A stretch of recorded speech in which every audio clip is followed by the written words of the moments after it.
around since Mobutu's day. We're talking about over 30 years on the largest party, and the one that the people want to vote for is not really a credible party, or should I say, hasn't got a credible leader.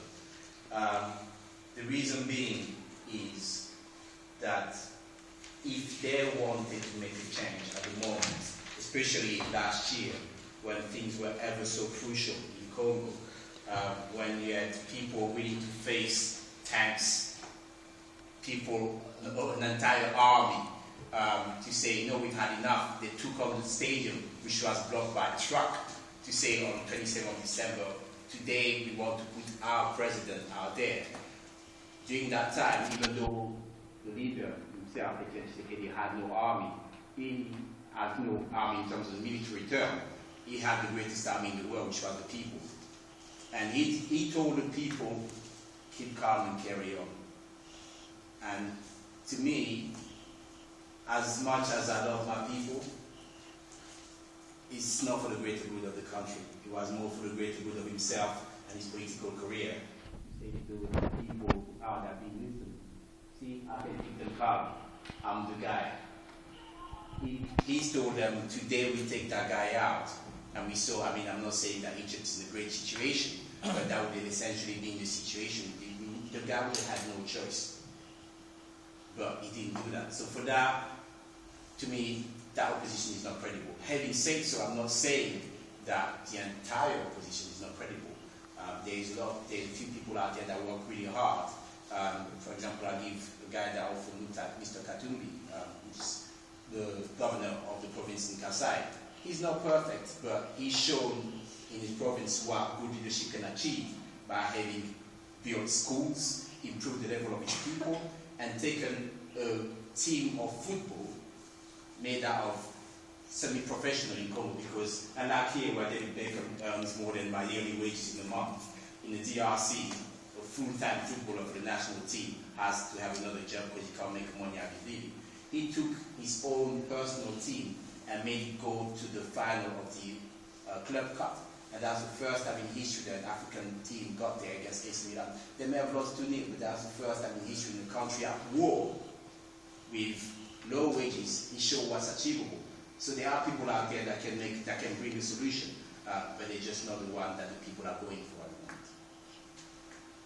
Yes, just wanted to contribute to that. It's a good question because you asked if there is a credible opposition, but the question, opposition to what?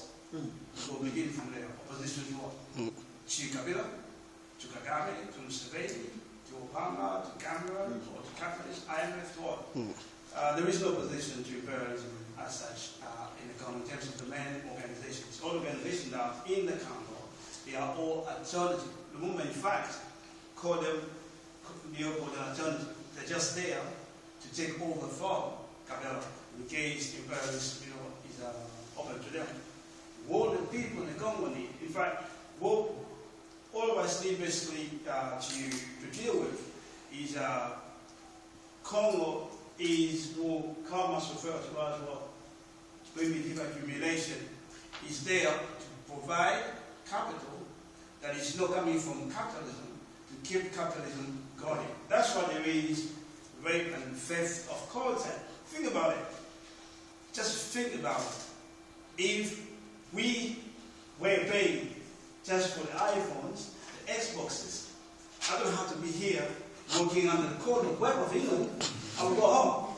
Any African here want to stay in England? You might get a few of them. The one who wants to be the next prime minister of England. But it doesn't make sense. Because of the primitive accumulation. So what we need to do is win the people to the necessity to understand that capitalism and Africa does not work. Will never work.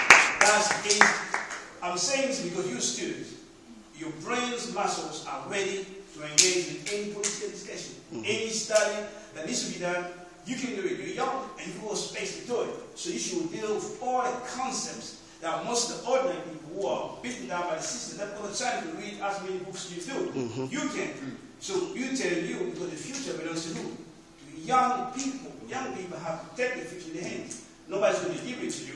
And anyone who want to be part of a new world, trust me, most of the people in the world are fighting for a new world. Iran. Why they are mad about Iran? Iran, like Lumumba, he wants to get away from oppression. He wants to be free. Remember, Iran used to be dominated by the United States. It's no longer the case now. They won't take